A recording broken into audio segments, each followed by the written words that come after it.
I think After Party as well, that was another, like, what the heck do we do? Like, what song is available to us? I really feel like that was, how would you describe that one? A reach.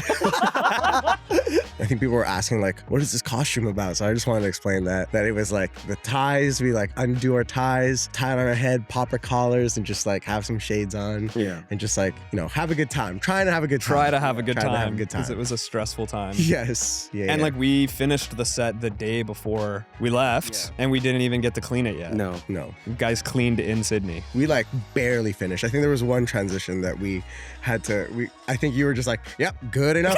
and then we got to Sydney. I was like, we're changing this. What is up, everyone? Welcome back to another episode of Backstage with Brotherhood, the podcast. Thank you so much for joining us again. We see all of the comments, likes, and views on the last couple episodes. It really means a lot to us. So just want to shout all of you out for tuning in. Today, we are here with myself, Scott, as well as Adrian, and a very special guest, Mr. Michael Delleva. Give it up for Michael Delleva, everybody. Yo. Hey, everybody. It's a pleasure to be here. So some people might not know you're a day one, been here since day one, Brotherhood, OG 2011. Let's go. Any fond memories from 2011? I was really young and I don't know. No, well, I mean, hey guys, you guys like anyway, I want to shout out Golf Australia. Okay. You can absolutely go Okay, wait, ahead. yes, okay. 2011 fond memories.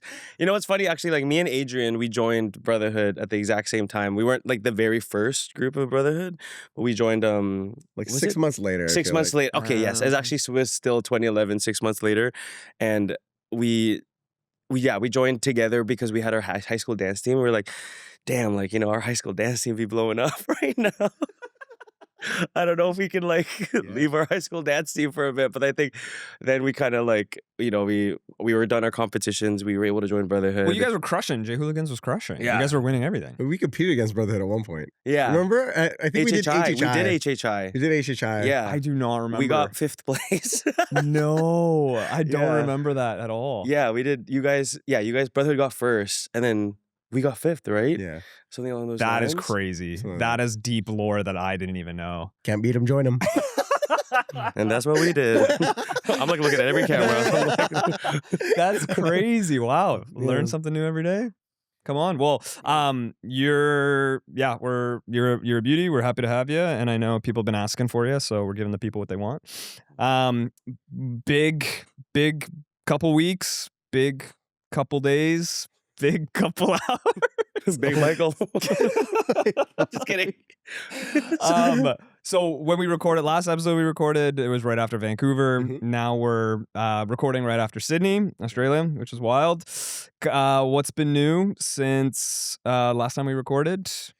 We won Sydney. Hey. We won the Sydney series. That was cool. Yeah.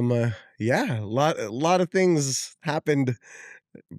Oh, what time can do. A lot of things happened in between the last podcast and now. So. Totally. Last podcast, we had just basically performed. So I think one thing that has kind of happened was the NSYNC dance challenge that just kind of took the internet by storm, which has been pretty cool to see that. So shout outs to everybody for doing our dance. You guys are crushing it, and literally had no idea if I think it would go the way it's gone. Mm-hmm. I guess it's just because when we've done like dance challenges in the past, it's always been like a lot of dancers from everywhere that have been doing it. But now I think it's kind of like hit where it's like a lot of like different people who aren't even dancers have been like doing the dance itself. I was like saying like Mario Lopez's kids were doing. That's how I knew it started going viral, was Mario Lopez's kids. Well, actually the Wiggles. Yes, The shout Wiggles. out to the Wiggles. Yo, shout out to the Wiggles. We were All looking the for you in parents. Australia. Yeah, I really wanted to collab with the Wiggles there. That'd be a fire collab, Brotherhood Yeah. Wiggles collab. Can make it happen. Yeah.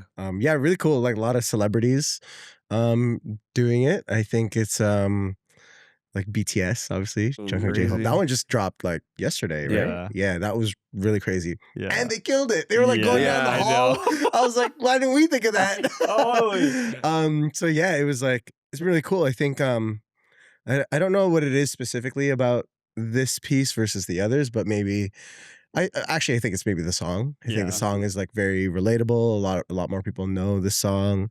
I think it unites a lot of the generations. Yeah. Totally. That are, just dancers and like people that are watching Brotherhood and IDL. So that's been really crazy. How does it feel for you? It's cool. Like I think it's Just another day. What? I think it's dope. I think it's really, really cool. I think it's cool to see it just like I know this sounds like such like a cheesy answer, but it's just cool to see like how much joy it brings everybody. Like, yeah, it's cool to see everyone doing, the choreo and tagging us, and it is awesome, but to be honest, the ones that like get to me the most are like the moms and dads that are doing it, or like they used to be a dancer and then now they're a stay-at-home mom or dad, and then they came out of retirement and did it. And as a dad, I'm just like, man, that's so freaking awesome. I love that. Like, obviously we love seeing everybody do it, but yeah, I mean, being a parent now, you kind of have like a soft spot. So I would say those are like ones that really get to me, like not like I cry, but I get a little like, man, this is so cool. Like dance really does bring people together, and it's just cool to see it like all over the world, like everyone from different countries doing it. It's just dope to see it all come together, or like everyone's coming together around just like dance in general.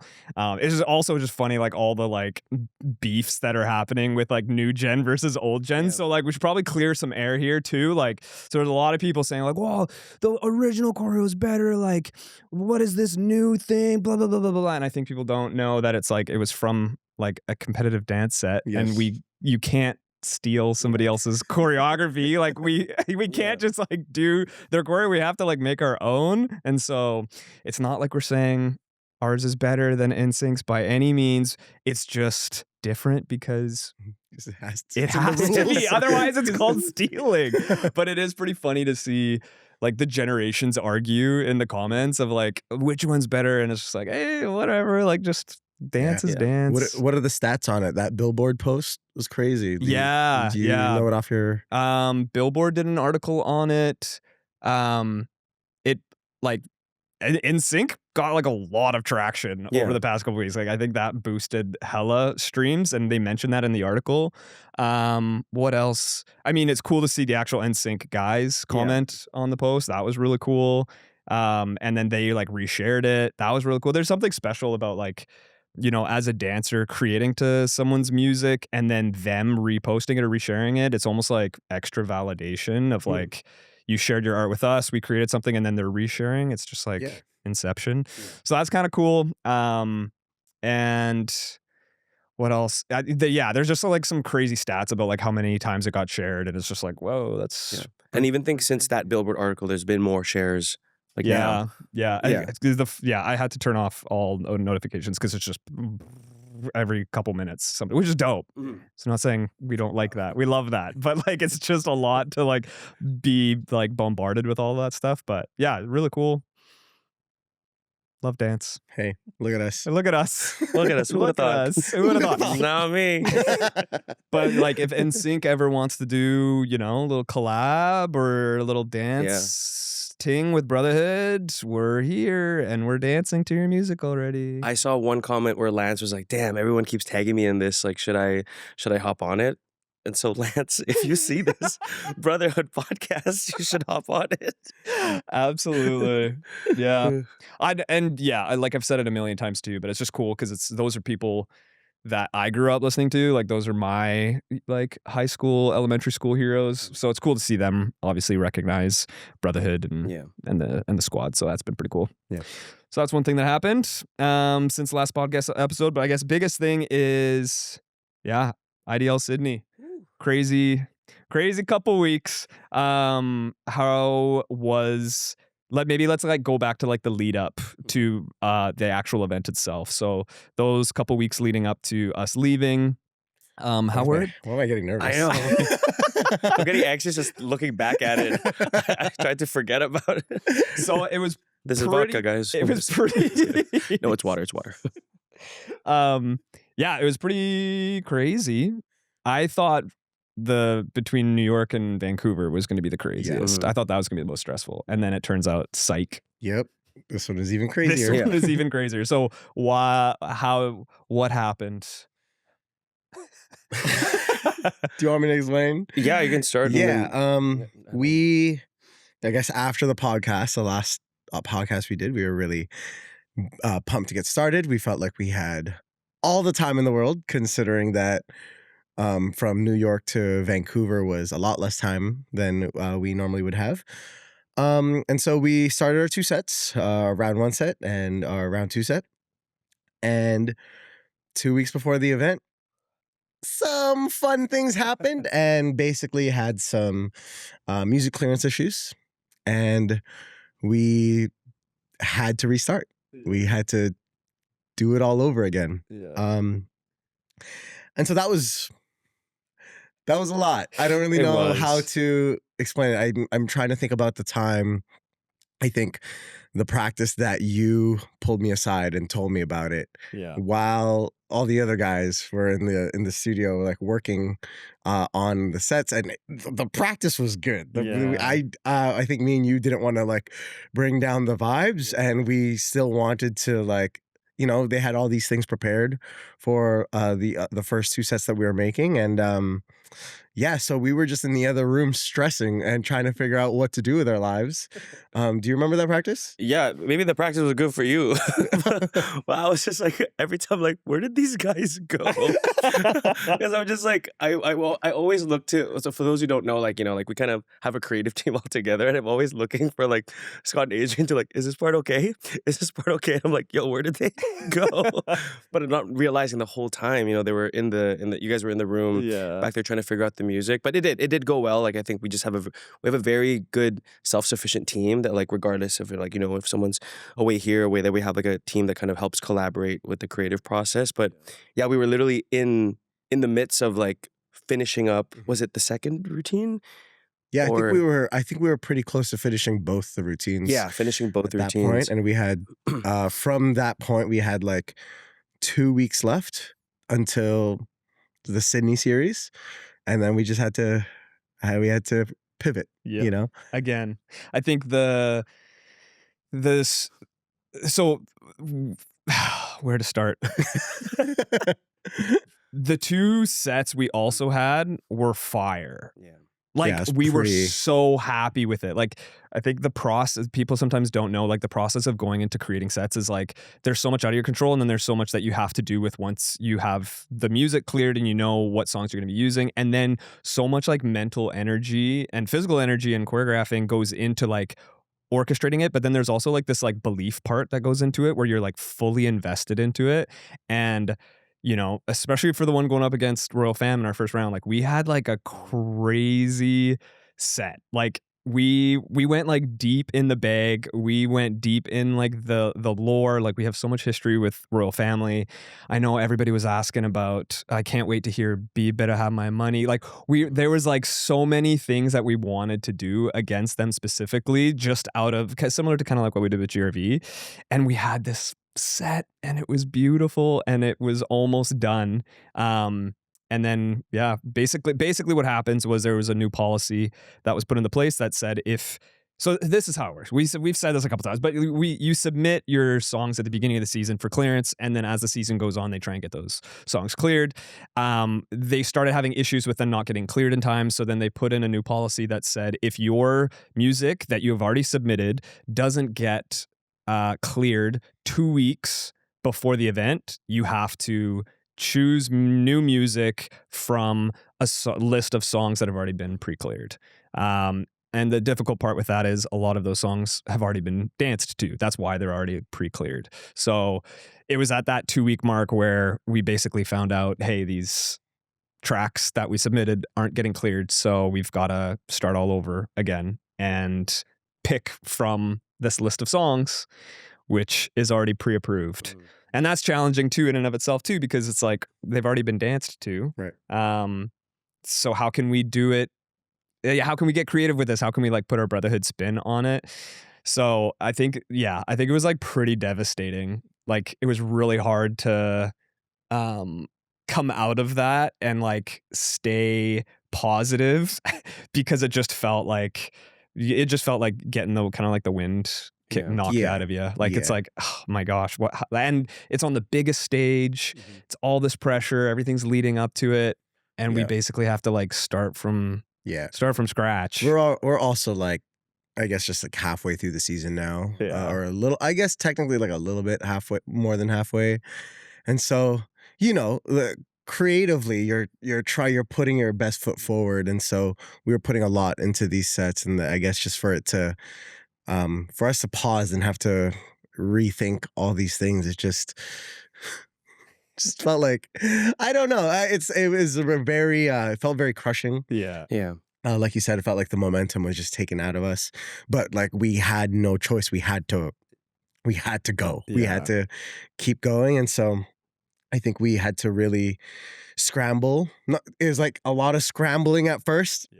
And then I think it ended up turning into something beautiful anyways. Totally. And so that's how we came up with Toxic and After Party. Talk about Toxic. How did we land on Brittany? Well, I remember we were in the meeting room, right?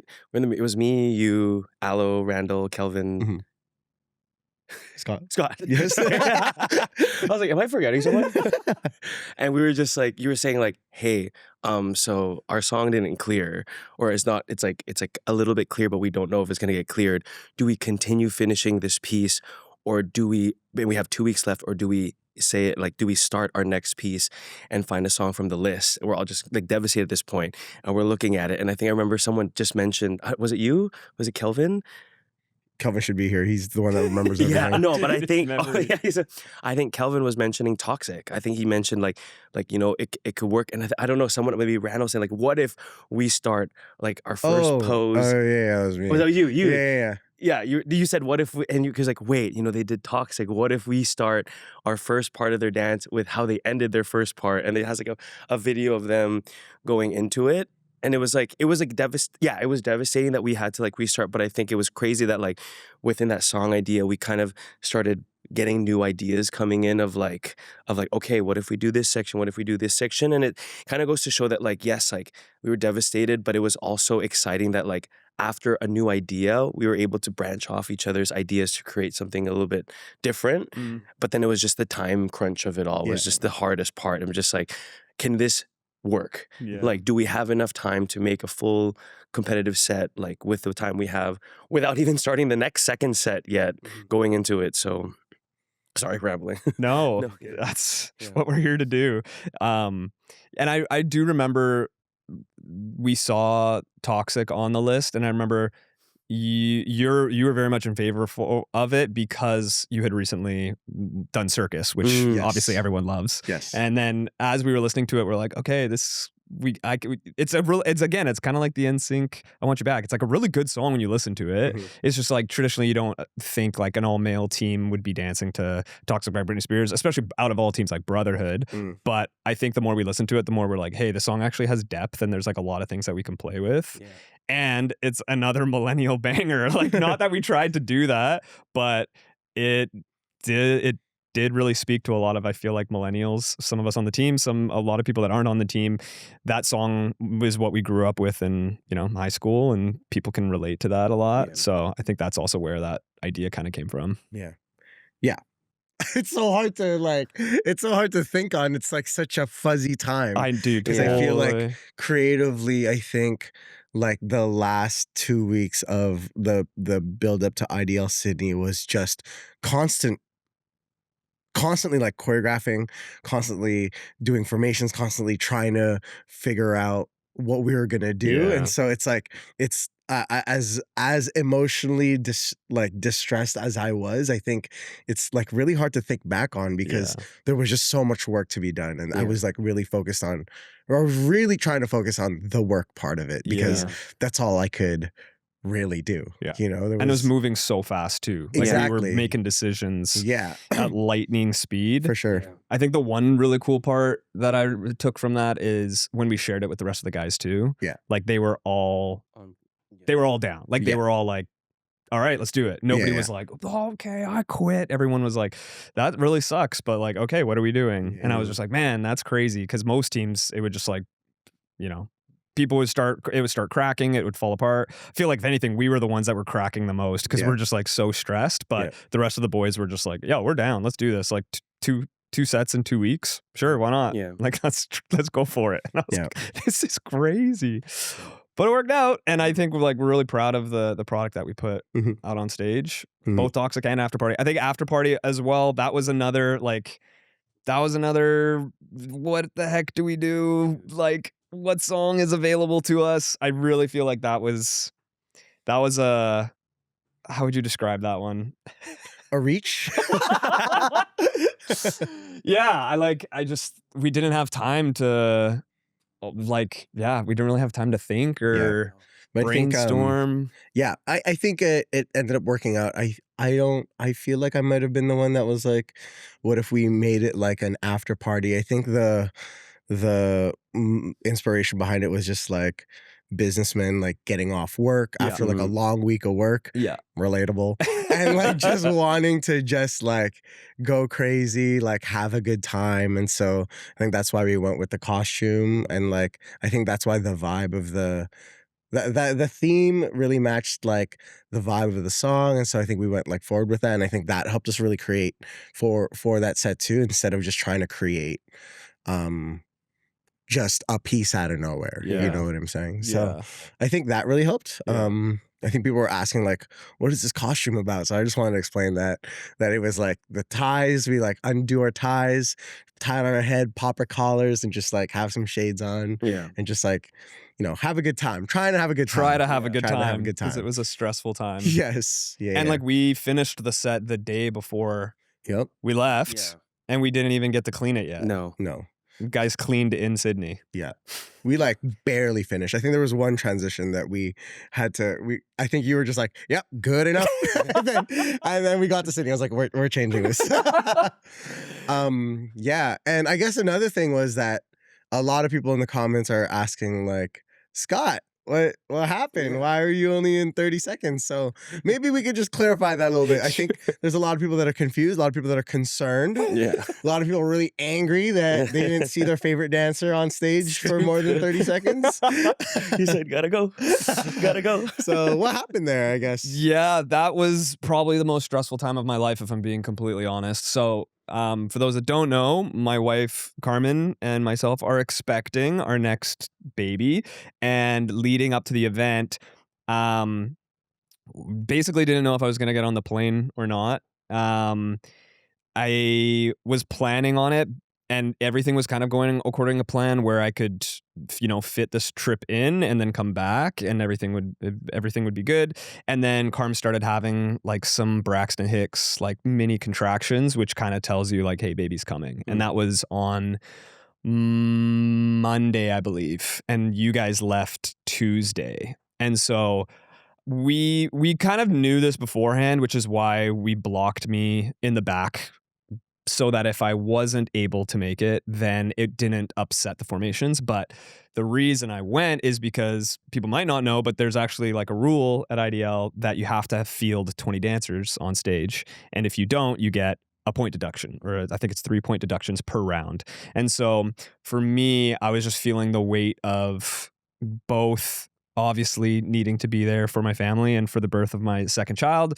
but also don't want to let the guys down, and all this like hard work that's going into what we're doing, and this like crazy opportunity that's really hard to just be like, it's okay, I won't make it. Like the balance of the two, and just going back and forth of like, what will I regret in like 10 years? And I was just, it was a mental battle and a mental struggle leading up basically to the day before, because it was basically like, if she goes into labor, I'm not coming, like I have to stay. I basically shortened the trip as short as possible.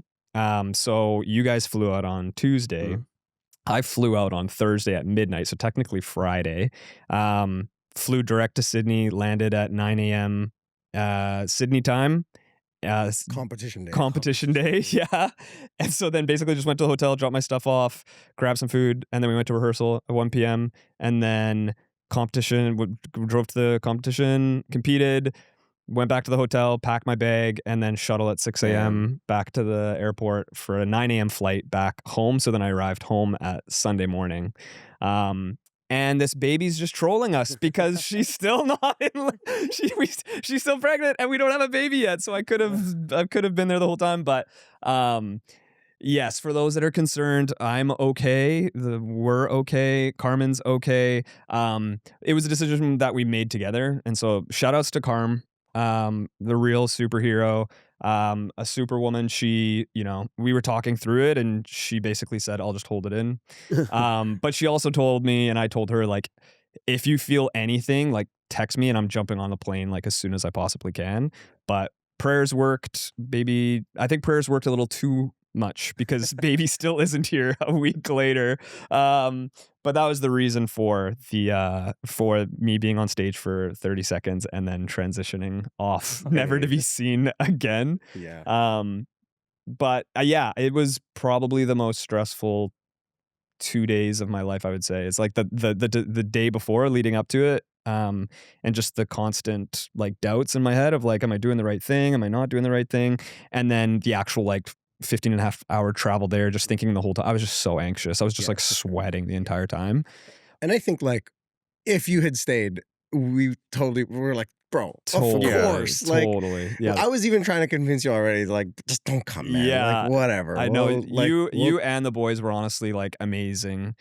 And like super supportive of us. Because when I did mention it to you guys, I was like, hey guys, if I don't make it, like, there will be point deductions. And all the guys were just like, yeah. So and I was just like, so then that made me even more want to like be there and show up, because I was like, man, that's like just like how much I love the boys, and like I know how like tight our bond is that made me even more want to be like, I didn't want to take it as like, okay, that sounds good, like I'm not going. I'm like, no man, just the fact that you guys reacted the way that you did makes me just want to like be there even more. The reverse psychology worked. Just kidding.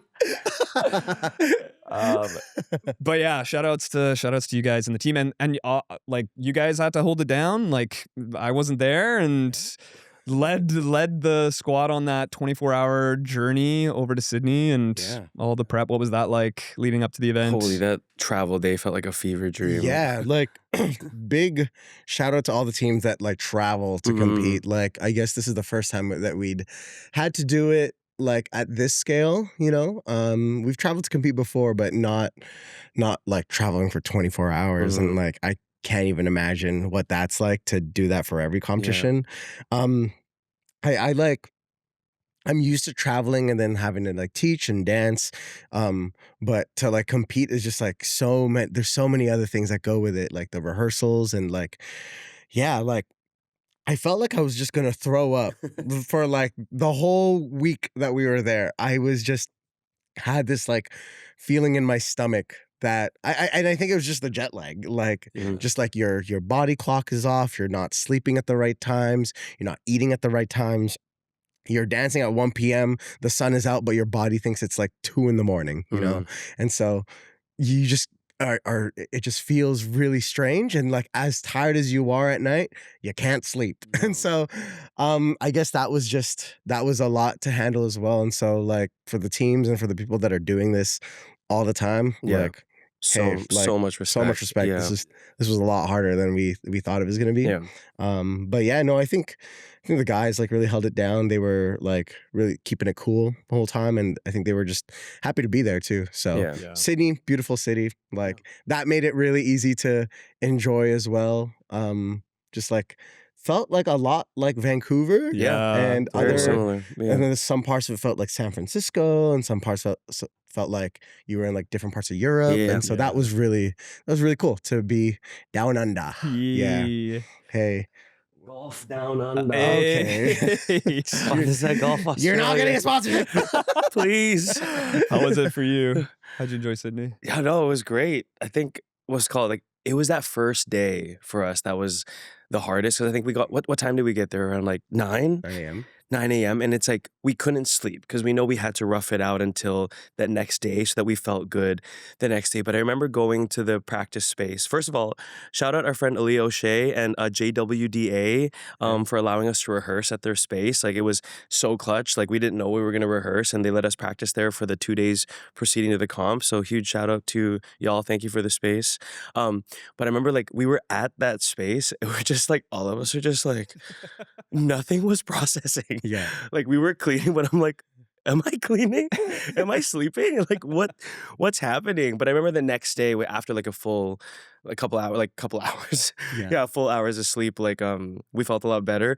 For people, like a funny fact about the hotel, like the people didn't know that there's blackout blinds in the hotel, and so you didn't know that there I were didn't know blackout either. blinds, right? Found out like the day we were leaving. And so I'm just like, me and friends like, oh, we have blackout blinds, so like we were able to sleep so good. And remember the boys were basically saying like, yo, like I had to wake up from natural light because the blinds were like, because there was no blinds. I'm like, what do you mean? There's a button that turns off the blinds like for you to sleep, and nobody knew. So everyone had like the crappiest sleep because they got woken up by We really got to put the that Australia in the manual sun. or somewhere. Yeah, but it's future. It was a 5-star hotel, so it was Very nice. Very very nice. very Yeah. nice. And you enjoyed Sydney, the city. I feel like everywhere you go, you Yeah. live it up. You enjoy. Oh my gosh. We would take the tram. We would take the tram, and it's just like, yo, guys, it's only $1 to take the tram. And I scanned my Wise app because that's like what you use to pay for it. And we're like, I went by myself at like 3 a.m. like to go to the Sydney Opera House. I was like, it's only $1 to go through. But I realized I checked back at the app, everything was like $8. Yeah. It was like just a security deposit or something. yeah. What was it? Like security deposit? I think I saw a TikTok today saying like every time you tap, it's actually like $8, or that's what Josh had said. Yeah. And it was actually like more expensive than $1. I was like, oh, my bank statement's not gonna like that. I know. I'm at negative on my Wise app right now because of it, and I'm like, damn. But it was worth it. There was a lot of walking, but Sydney is a beautiful city. Yeah. It's like, I think the one part that was really nice is that, for New York, we didn't unfortunately get to like stay a bit longer because Vancouver was so tight in between. But this time around, we got to stay a bit longer. We actually got to like bond with the boys, see a lot of people that like are all of our friends that we don't usually get to see, which was really, really nice. And really just experience the city without having to think about like, the competition and things like that, which was a nice reset before we got back and like start our next set. Cause like, yeah, like this journey has been, it's challenging, right? And it's like sometimes like you just need a little bit of that like time off to smell the roses. Yeah, reset. Smell the kangaroo poop. We went to the zoo. No, but it's true. That's where a lot of like inspiration also comes from, is just like rest and not thinking about everything that we have to do, is just like finding inspiration from zoos and opera houses and just like other facets, even just like other art expressions, not just specifically dance, but just like architecture, music, food, whatever it is that kind of helps get the gears going again, or just like a nice reset. So I feel that. 100%. Okay, what about rolling up to IDL Sydney though? Like going into quote unquote enemy territory, we didn't really know, I think, what to expect, because, we went to New York and we already knew like, we haven't, the first time we performed in New York, but who we were going up against, 1 Million, also, they're not necessarily from New York. So we're like, there's not really, we don't know what to expect. And then we were overwhelmed, and it was an awesome experience. Then at home, I think we expected what was happening or what was about to happen, but then we're blown away by even more so than the support, because we were performing at home. But then going into Sydney, which is technically, the home territory court advantage of royal family. I remember there was a rumor going around. I remember telling you guys about this. There was a rumor that Are you gonna include this? What's Are up? you gonna include this part? Should I or not? You don't think I should include it? I don't know. It's Okay, okay, I want to include the rumor. We didn't know what to expect. We didn't know if we'd be received well, if people would boo us. Like, we just didn't know like what was going to happen. And pleasantly surprised. What was it like for you guys? I think just like there was just so much love for us. And that was really special. I think to like, it's different when you get love online. It's really cool to see it for like worldwide, but to like go to a completely different place and like be shown love there too. Like, we were on a plane for essentially 8 hours and 8 hours. We were like on opposite sides of the world, and to go to IDL and just have people like adore us and love us and like shower us with like, just like all that love. I think that was a really surreal experience. Even just even leading up to the event, while we were there walking around in like the downtown area or in the city, we like kept getting stopped about like, oh, we're so excited to see you. I'm like, oh, cool. Are you dancers? They're like, no, we're just like, we're just watching. We're like, whoa, this is crazy. Like, it's never been at that point before. And so I think once we got off the bus and like as we were walking through to the back to get into our area, we had to walk past all the dancers. We got dropped off at the wrong place, right? We were supposed to get dropped off somewhere else, but we got dropped off at the front instead. Yeah, so we had to like walk through the front all the way to the back, and it was just like crowds of people screaming at us, sending love and just like filming us and like asking us to 6'7", and like I was like, wow, this is crazy. And you're just like smiling and waving, trying to like take it in, keep it together, but inside you're like, whoa, like this is so special. And yeah, I think that was really, I don't want to say really cool, but it was really cool. Like I've never felt that before in a completely different part of the world, so excuse me, Perrier. No, I think it was just like, you always like, we never know what to expect when we leave, right? Like, like you're not at your home, but it's like you understand that dance is such a universal language, and that like it's just like all these people cheering like and supporting, like they don't know us like personally, but like I feel like like we all know each other to a certain extent. I know that first day, sorry, should I even include this? But go ahead, then we'll cut it out. Maybe. But the first day, there was some guy that goes, "Oh my God, Brotherhood! Like, I wanted to meet you guys. Like, can I get a photo? Can I get a photo?" And I was like, "Yeah, sure." And then he posts on his story, he's like, "I'd give up my left nut just to be as good as Brotherhood." And I was like, "Damn, we've only been here for 12 hours." But we're keeping that. We're nuking that? We're keeping that. Okay. I was like, "Damn, okay, give me your left nut." Just kidding. Oh, no, wait. Okay, sorry. Okay, no, take out that part. Take out that part. Oh, Jesus. But felt all the love. Yes. All the nutty love. What I mean by that is I felt so much love, Sydney. Thank you. Totally. How did you guys feel about going up against Royal Fam in round 1 and like our set LL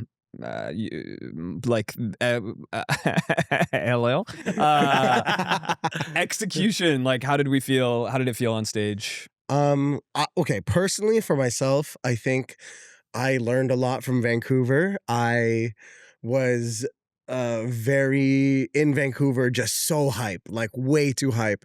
I was like yelling and like going crazy right before we got on stage, and I think, and then I had like the worst performance of my life. And so I think this time I really tried to keep it cool and like I really tried to focus on executing what I needed to execute. It's this fine balance of like, enjoying the moment for what it is, and like you're in Australia, like getting to perform with like some of your best friends and like really taking it in and taking all the love, but also like understanding that there's a job to do, right? And so I think I was really trying to focus on balancing the both of that. So personally, I felt like I had some pretty good runs for both round 1 and round 2.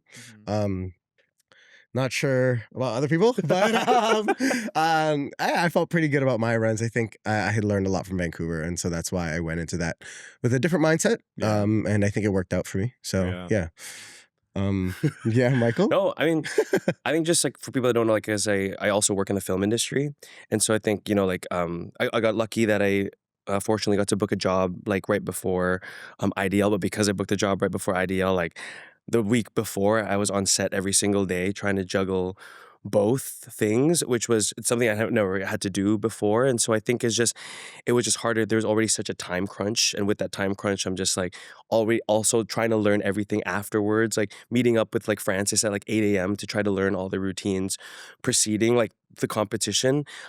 It was just hard because like, we just cleaned toxic before, and then we haven't touched on after party. And I'm learning choreo from I'm learning this part like from Francis like the day before, and I'm like, it's hard because like, it's like as dancers, like you want it to sink in your body, but we didn't have the luxury of that time. And I think, like maybe it wasn't my, like for me, like maybe it wasn't my best run, but I also think I just know I had all these boys kind of had my back throughout the process. Whenever I needed help, like all the guys were there to help me out. Like, it's like, are you going to always have a perfect run, or some runs going to be here and there? But it still felt really good. I think it felt good because I think the audience was really great.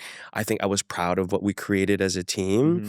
And I think it was just like I think I took it with the overall experience of like, I'm going to try my best with the time that we had. And I think that like it all went like well, you know. I think that like there may be like mistakes here and there, but I think that one thing you were always talking about is instant forgiveness, is that even if you make a mistake, like you forgive yourself and like move on to the next. And I think that's what all of us, you know, did. And I think that's just something that was really exciting about the competition. And I don't know if I make any sense, Dude, you're making so much sense.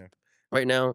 Yeah, but I think it was great. Yeah. But I think in terms of like going against royal family, I think we kind of knew that they were going crazy for us. Like they were gonna go for us, you know, and like that's what we want, you know, like that like helps fuel us. And so I think it was like nerve-wracking, but it was also just more exciting. We just have like so much respect for royal family and what they do, the legacy that they've built. And so I think knowing that, I think that's why we put so much love into Toxic, and like so much there's a lot of like homages and callbacks to things that they've done before, but like with a Brotherhood spin on it, you know. And so that was really fun. I feel like that was one of our most fun sets to do. Really tiring, but really, really enjoyable to create. Yeah. And I think it's like people say, oh, what's your diss, or what's your like thing to crap on like royal family? But I hope people understand, like, it's never about dissing or never about calling them out, but it's like they're so iconic. Like, if for people that know royal family, like they have billions of views in all these different like competitions, and I think we've been there, like all of us, we've been there through the years of competing, and so we've known all the iconic things they've done. So it was cool to be able to like put that on stage with our own twist, and it was a kind of like which made the overall set just so much more exciting to do. And I think like leading up to that, like the press conference, because you weren't there for the press conference, and it was like, Michael, you're doing it, and I'm like, what? Like, I'm doing that press conference, like where you have to talk to people, because I'm like, I can do it here, but like in front of everybody. But I think I was just so scared. You're a professional actor. Yeah, but there's a script. I give you a script, I'm gonna do anything you want. Make me improvise. Girl, I don't know. I don't know what to say. But like, I was in my room the night before, like Francis is like giving me questions, like, what if they ask this? I'm like standing there. Hello, Sydney. Thank you for that question. Like, I'm a pageant person. But like leading up to it, I think like I understand like Brett, you know, like there was so much love for the teams, and I think we were understanding that like it's out of like respect for each other, that like, yes, we're competitors, but it was exciting to like have it in like a different light, that like this is all mutual respect and all mutual love. And like for the first time we were the second to go, and it like I was for first, like it always feels like being the first performer seems better to me, because like you don't have to worry about the other performance. But I actually feel like for the first time, like it hyped me up. Like I was back there being like, oh man, I can kind of like sink in, like they're performing, and it felt really exciting to go like a second, like to perform second, which is really, really cool. Like first is great as well to go, but like it was a whole new feeling going second, and actually felt really great from that end. I don't know about you guys and your I think we were like, should we just try it? Because we've never gone second before. We're like, we always go first because you do the walkouts and you kind of just want to get it over with. And then especially with the away box thing, we're just like, I don't want to do that. Let's just keep going first. But then we were told that wasn't going to happen this time. So we're like, I don't know, guys, what do you think? You think we should try going second? It's not like, does it actually change anything? Like, I don't know. But like, it was cool to just be backstage. It felt more like a quote unquote regular dance competition in that sense, because you're backstage, you're waiting while the group before you is on stage. You've got like time to like get your energy up and like focus on what you need to do. It just felt more what's the word? Like we've been there before. Like you're just like waiting. What's it called in the hole? Where you're just like chilling in the hole, and then you go backstage. It's like, oh, we've been here a bunch of times. But like just going from like coin toss, let's go, and then going right into formation, that was new for us. And so maybe that's also why it threw us off like a couple times. But yeah, going second was cool too. I don't know. I think we just switch it up every time and just go with the flow unless there's like a reason for it. But we were just like, let's just try going second. Why not? YOLO. Sure. Yeah. No, I liked it. I liked it a lot. I liked it a lot for that specific reason. I just felt more at home. Like I felt more like this is what I've been doing for the last 15 years. Like the stage has changed, but like like leading up to it hasn't, you know? And so it felt a little bit more comfortable for me. And I think I preferred the going second. But hey, for the next one, if we go first, we're going first. It's not like we have a choice here. Totally. Totally. So, yeah, I think you touched on a good point too about how like when we are going head to head with other teams, it is out of love and respect. It's not out of like hate or spite. Yeah. And I think with Royal Family, what should be obvious is the fact that they had so many iconic moments in their history that we're able to pull threads on should just go to show you like how much they are respected, because so many of the moments and movements that we were doing, people were able to instantly understand what we were trying to do because those movements were so iconic. So it's like it's only iconic if people know what the moves are, and they knew what the moves are. So that just kind of proves the point that like they're legit, like they're sick. So it's it was just really cool. And to add on to that, it's not like we even had to do research. No. Like we didn't even have to watch YouTube videos for like 10 hours Yeah. on like Royal Family. We just knew. We were like, oh my God, like we've grown up with this. Yeah, it was just like, oh my God, like what if we did this in reference to like 2015 this performance, or what if we did this from this performance? Yeah. And I think it just shows that we're fans. Like we're fans growing up, and we're still fans today. And so I think that was really cool for us to be able to like pull at those things. Yeah. And I hope people see that, and I hope people take or like follow that lead, because I think what we're starting to see, which it does make sense, when something does become a sport and it enters that sports arenas, you start to get a little competitive. People start to get their favorite teams, but then also people start to like talk smack. Yeah. And I think this was like maybe the first event where we kind of started to see it a little bit more online, of just some like hate comments, not like specifically just towards us, but just in general overall at the competition. We're just seeing a lot of like negativity online. And you know, people are going to say what they're going to say online. You can definitely not control that. But I feel like some context, I think, helps in the grand scheme of things. Like for, you know, in sports in general, like you've got your favorite team, and then there's part of the fun is like, you know, poking fun at the other teams. Like if you're a Canucks fan, or you're a Toronto Maple Leafs fan, or if you're a Golden State Warriors fan, you tend to like not like certain other teams because they beat you at this one time. And there's like this type of rivalry. And I think in sports, it's been happening, and it happens all the time. I think the difference is in those spheres, those athletes are getting paid millions and millions of dollars.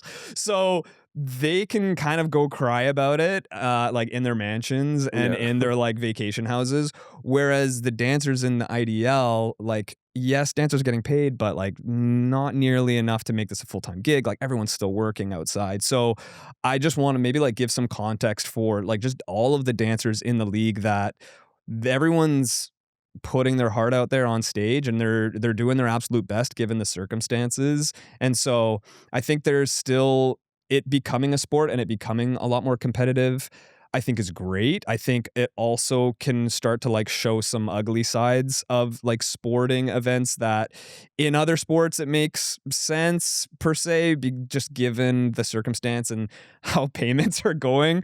But for within the dance community, I think there's also just this long-standing understanding of dancers and communities worldwide, where it's like, this is our art, like this is us expressing ourselves, and this is us like being vulnerable, like putting our heart on our sleeves. And there's a lot of bravery in doing that. And then when it's met with people online just like slamming them for like stupid reasons, it's almost like, I don't know if I want to be that vulnerable anymore. And people like stop dancing, or they stop sharing that. And I think that's the last thing that we want.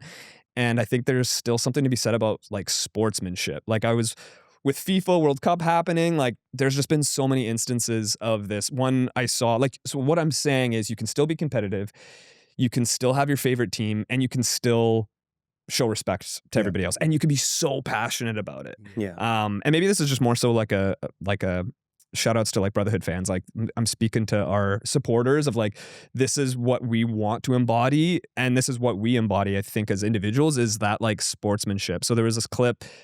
It was, I can't remember the exact game, but it was one fan was in the stadium and was surrounded by opposing fans, and he was the only one in the middle, and it was their national anthem that was being sung. And they're like, their rivals are like, we want to beat them so bad.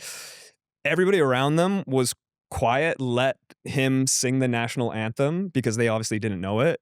and they let him finish the national anthem. And when he finished, they all like joined in and cheered with him for his own national anthem. And they're like butting heads. Like they're like, no, we're going to beat the crap out of them. But there's still sportsmanship that exists and that we like grew up in school. Like, what is sportsmanship? It's like shaking hands after game. It's like not cheating. It's integrity. It's showing respect to your opponents, even though you're trying your best effort to beat them. Like, that's what sportsmanship is. And I saw that FIFA clip and I was just like, yeah, I love that. That's what it should be. And there was another one.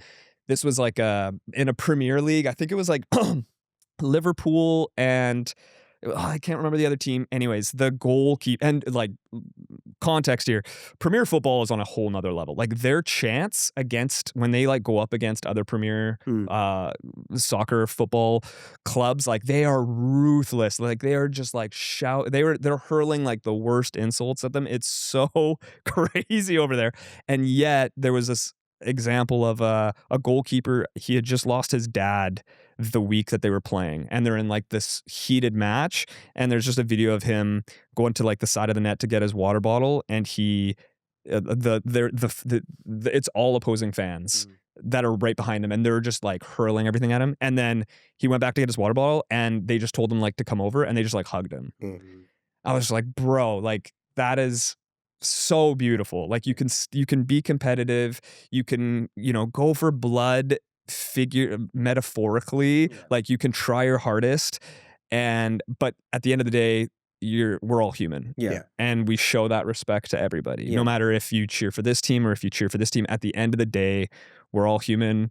We all love this thing called dance. And I think we just want to encourage more people to like root for your favorite team and like brag on them and, say all the amazing things that you love about them. At the same time, you also don't have to tear down every other team or other dancers. You can just leave it at that. Mom taught me, like, if you don't have something nice to say, don't say anything at all. And I think that still stands true with us and where we are and our lives. But I just kind of want to like throw that out there into the interweb universe, because I think as this league continues to grow, we are the representatives and we are like the leaders in the space, and people look to us on like, okay, so this is new, so like how do we react, or like how do we engage? Do we like go crazy? Like do we just like throw insults everywhere? And it's like, no, we don't. We like treat all the teams with respect. When we're on stage, we go as hard as we can and we throw everything that we can at them, but then as soon as we walk off stage, we shake their hand, we tell them they did a great job, because they do, and we show them that respect. And I think that's so important for this league as it continues to grow and gets more global and more fans and supporters start to watch. I just really hope they buy into the dance community that not just we've built, but the entire dance community for the past decades have like contributed to like this beautiful space that lifts people up. And you can lift up your favorite dancers, you can lift up your favorite dance teams, and you don't have to tear everybody else down. I think both can be true. Two things can be true at once. 100%. Anyways. Beautiful. Clip that. Get that chat. Clip that. But yeah, I don't know. You just start to see stuff. Yeah. For sure. Yeah. Thank you. I think it was just like needed to be said. So I think that's all we can really hope for. I think like you said, we're all humans at the end of the day. Everyone on Brotherhood and everybody that hops on that stage, like we're just trying our best. And this is our first go at it. We're trying to figure it out. And so I think the best thing we can do is just like uplift each other. This is already hard enough. And just like love on each other even more, So yeah. And it's like behind the scenes, like at like these after parties or like these times where we're sitting at the hotel, like all the other teams are all hyping each other up, like for example, like Jonah, I found out like Jonah, like he does like their mixes and he does like a lot of choreography, does a lot of things. So it's like, we're learning so many things about like 1 Million's choreographers, about all these other choreographers, and that we're all doing this challenge together. And so, which is really cool. Like, why was it just Jonah that I talked about? We love Jonah. No, we love Jonah. We just like, we know like everybody works so hard, and I think we're all just going for like a greater goal for this competition. And I think it's just, we're all learning and taking it one step at a time, which is. And I would hold judgment if you aren't in the league or haven't been in the league. I would hold judgment until you've been in the league to experience like the amount of stress and anxiety and like stress that we're under. You know what I mean? So for anybody who's like not, and I think that's also why you don't see anybody who's competing in the league, Mhm. throwing shade at anybody, because we all know, yo, this is hard. Like, I just respect you for being here and for showing up like event after event with so little time in between. Like, we have so much love and respect for everyone. That's why I could be wrong, but from what I've seen online, I haven't seen any like professional dancers in the IDL throw shade and tear other dancers in the league down, 100%. Yeah. just because they know how hard it is. Yeah. So that's Sydney. How are we feeling coming up into Korea? A little bit more time. Ooh, Not as tight. like an extra week or something. Yes. Oh boy. That feels like a year. I An extra week feels like know. a year more, which is crazy. Yeah, I think super excited to go to Korea. I think one really cool thing for me was that like Brotherhood was supposed to go to Korea in 2020. We had like this job lined up and it was like really exciting, and it was their kind of our venture into trying new things with Brotherhood, and you know, like a pandemic happened and all that got canceled and it all got stopped. And so just the opportunity to travel to Korea, travel in general, but like with Brotherhood and like being able to dance, I think that's really exciting. In terms of IDL, I think we're excited. I think we're starting to feel a little more recharged. You know, I think we've taken the last few days to be with family, be with friends, still have some things that we need to get done of course, and just recalibrate. Yeah. I think that's been the nice part. I think from New York to Vancouver and Vancouver to Sydney, there was not a lot of time to just ground ourselves. And so I think the last few days have been really nice to just be home and like figure life out again, and like get to do laundry and then like, you know, just do like normal people stuff. And so yeah, that's been really cool. We're really excited for what we have planned, which I'm sure we'll discuss right after this podcast episode. Yeah, I think we're excited. Yeah.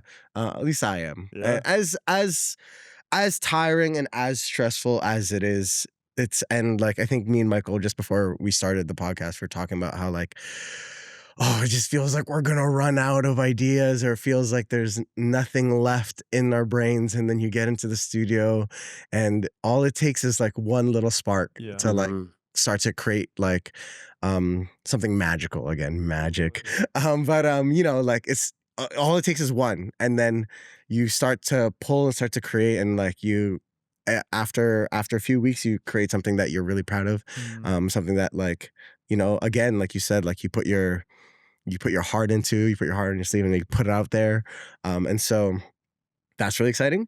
Yeah, and I think we've begun to spark a little bit, you know, in the terms of beginning to create for this. And so, yeah, we'll see how it goes. We always say, oh, I don't know if we could do this. And then like 2 weeks later, it's like, oh, that was amazing. So, Totally. yeah, we're getting through it one step at a time, I think. Like, what is it? How do you eat an elephant? Like one bite at a time? I think it's whale, but go whale, with elephant. They're endangered. Yeah, okay, sorry. Chat, clip that. But yeah, you know, like it feels like this super big task, and it is. Yeah. It is a crazy task to do, but you just have to take it like one step at a time and one day at a time. And I think that's what I've been trying to do for like the last couple of months, is just one at a time, one at a time. So yeah. I know. I'm super excited. No, I was just like, I don't know, just like not just gotta get Senti over here, but like me and Adrian, we've been dancing together since we were like 14 years old, and and like you've been our coach since we were in high school, right? Now like we're living this professional dream together. Like 15 years later, we're about to travel to Korea. Like we're traveling the world together. So I think it's just, I'm excited to be able to just like soak this all in, and a reminder that like the journey is so important through it all. Like, you know, like, yes, like, you know, it can get stressful, yes, and get here, but I'm just like, at the end of the day, this is something that we've always wanted to do. And I like to get to do it together is just pretty freaking exciting. And I just can't wait for the next stop. Yeah. How many more routines? Like 6 more routines? 6 more routines. Yeah, 6 more sets. 6 more sets. But yeah, I can't wait to get skincare at Korea. I love sunscreen. Get my sunscreen there. It is. Yeah. I think what's challenging too about it is, in a lot of other fields, you you can get a lot of stuff done just by like putting your head down and grinding Yeah. and just like you put in the work and then it happens. So if you're in accounting or if you're in law or if you're in business, so much of like quote unquote working hard, you see the direct results of your hard work like in front of your eyes. And I think with art, the hard part is sometimes, like you said, you need that spark, because if you just put your head down and you grind, sometimes it works. Other times you run into a wall and you get nowhere. And that's super frustrating, especially when you're on a tight time crunch. And so I think that's the hardest part, is like there's only so much strategy and ideation before, and especially planning with, you know, music clearance and how that's been a nightmare. There's only so much you can do. But ultimately you kind of need to like be able to, like, I wish you could just like bottle up like inspiration and just like sell it, because I would buy 100 containers today. Because you there's no guarantee that you're going to get hit with that. But to your point, I think the more we're in the studio and we're just like hanging out with each other and like bouncing ideas off, the more times you get that, like, you be able to catch that lightning in a bottle. But I think that's probably the hardest part, is being creative for this long under this amount of pressure as well, and like the expectations too, because that's something I think people are also asking us about, is like, okay, you're basically, you've been with IDL, you've been undefeated, Brotherhood's been undefeated up until now. Is that pressure or is that fuel? And I think it's like a little bit of both. And I try to lean more into the fuel, because I feel like the pressure can really get to you, right? The pressure of like the expectation of what people are expecting. But then I also think it's just about recalibrating and refocusing, like why are we doing this? And like, what's the purpose behind it? If it's just to go after, you know, the first place every single time, that can work for a certain amount of time. But I think if you've got a greater purpose behind what you're doing, you can fall back on that in the really hard days. And so, yeah, just about how you guys are feeling, but trying to use the circumstances that we're given, which are very amazing and blessed circumstances to be in. But it's the reality of, yeah, there is, the more that happens, the more pressure it is. Just like other athletes face that all the time as well. And so I think we feel that. I think we're all very, very conscious of that. But I think we're also trying to use it in a healthy way to fuel us, more so to how can we one up ourselves last time, rather than like how can we one up other people. It's like we can only control what we can control. We can't control what's outside of our control. So I think it's a little bit of both. Yeah. What about you guys?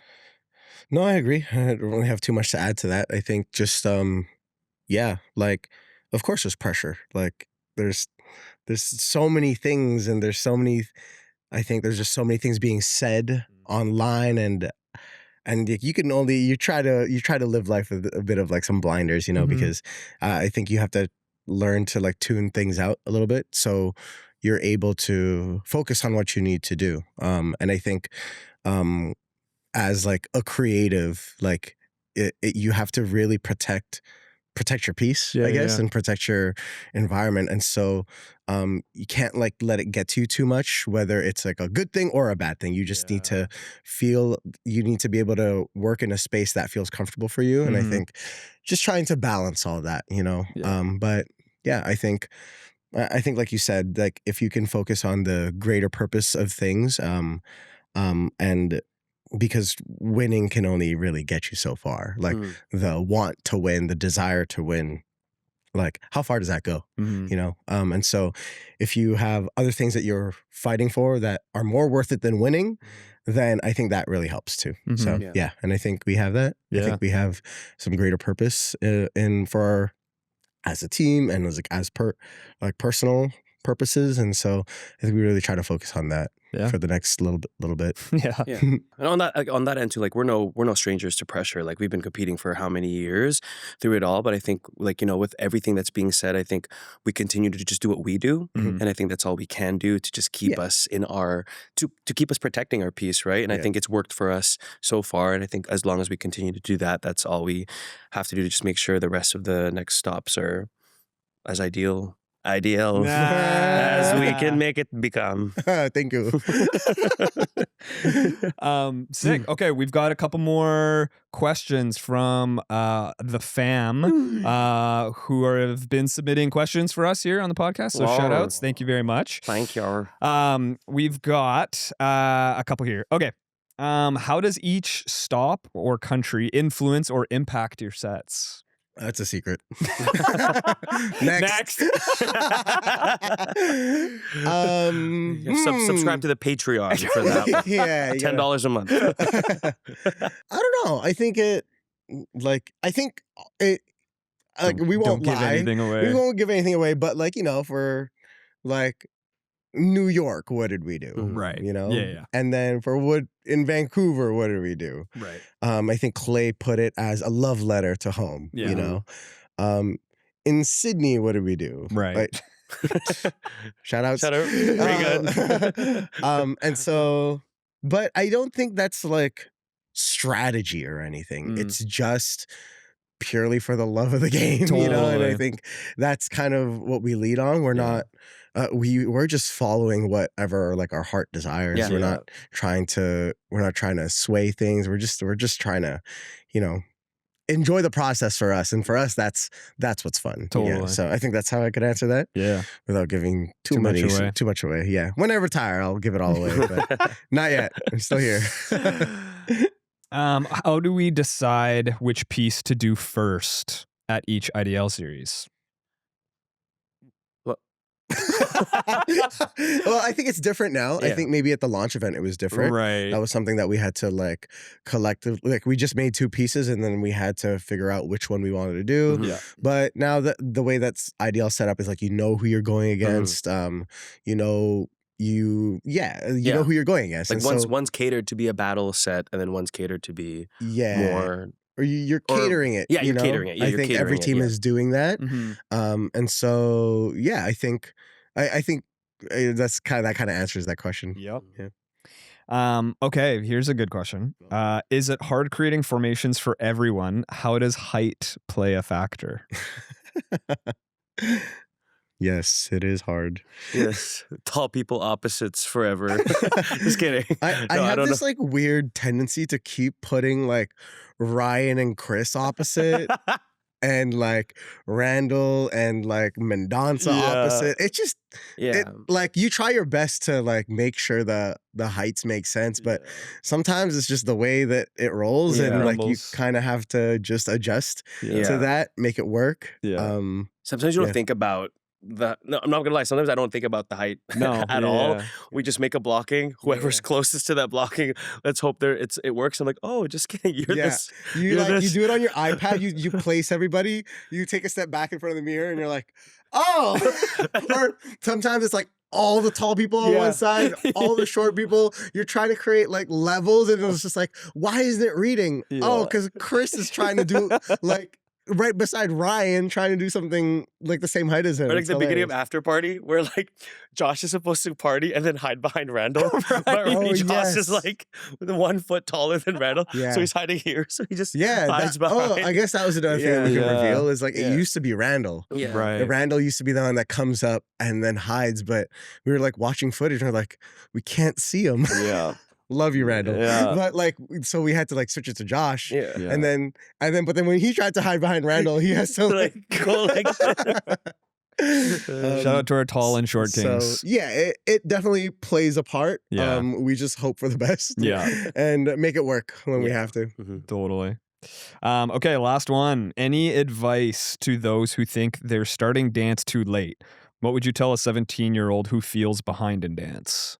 I'm like, not even that late. It's like 17 doesn't seem 17. 17 doesn't even seem late. Yeah. To me, I think it's just as long as you are passionate about something, then just go for it. Like there's so many resources out there online. Like you can learn just by going on TikTok. Like I know dancers who have gotten so good just learning off TikTok dances. Like there's so many resources at studios. Just I think it's never too late. Once a dancer, always a dancer, in my opinion. For sure. I think like to answer that, I think if it brings you joy, then I think that's good enough reason to do it. You know? And I always say that in class too. Like, I think we need to like focus on like the joy part of dance, because how like I think the longevity again in dance is just like the enjoyment of it, and that's also like the reason why you started, right? For most people, for a lot of people, it's like, oh, my parents put me in, and so I'm in this. But for a lot of people, at least for me, it's like I was watching the Jabberwockies on TV, this like chubby little Filipino kid, and then I'm like, oh, I can do that too, you know? And then I was like, I hit this once with a little like wobble, and I was like, that was kind of fun, you know? And so like that brought me joy, Yeah. and that's why I did it. It just happened to be earlier. If you're doing it at 17 and you start and it brings you joy, like do it, you know? And I think the expectation of wanting to be great right away, I think hinders a lot of people to ever doing anything, you know? And I think with dance, it's like a craft, right? And so it takes a long time to build, and you have to be okay with that. And I think just like the world is so fast paced now, where like if I wanted to order food, I just go on Uber Eats and I can get it right away. If you want Oakberry, you DoorDash Oakberry every day. Please sponsor and this if you guy. really want it right away, you pay an extra $2.99 for the express, and then for 5 minutes earlier. For 5 minutes earlier, right? And like if you ever need to know anything, like it's at your fingertips, like it's on your phone. Yeah. Whereas I remember like as a kid, it's like on dial-up.